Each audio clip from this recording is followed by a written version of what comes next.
स्थानिक स्वराज्य संस्थांच्या निवडणुकात टांगणीला आरक्षणाची मर्यादा ओलांडण्यात आल्याबद्दल सुप्रीम कोर्टाने राज्य सरकारवर ओढले ताशेरे। आजच्या सुनावणीकडे लक्ष।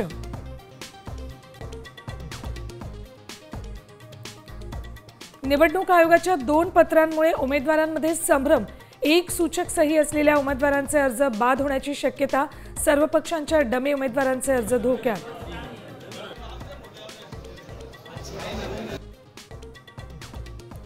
पोलीस संरक्षणात अर्ज दाखल केलेल्या थिटेंचा अर्ज बाद। माजी आमदार राजन पाटलांच्या सुनबाई बिनविरोध।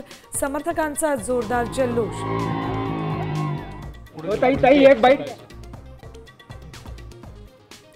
बाबा सिद्दीकी हत्या प्रकरणातील मुख्य सूत्रधार अनमोल बिश्नोईला काही तासातच भारतात आणणार।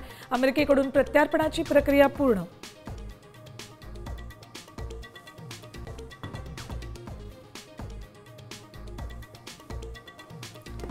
राज्यात पटसंख्येनुसारच आता शिक्षकांची भरती। राज्य सरकारच्या संच मान्यतेच्या निर्णयावर न्यायालयाचं शिक्कामोर्तब।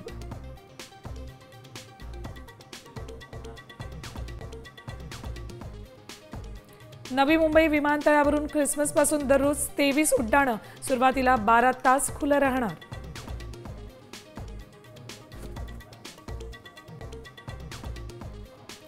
राज्यात थंडीचा कडाका वाढला। धुळे, जळगाव, परभणी, महाबळेश्वरपेक्षाही थंड। पुढील 5 दिवस गारठा कायम राहणार असल्याची माहिती।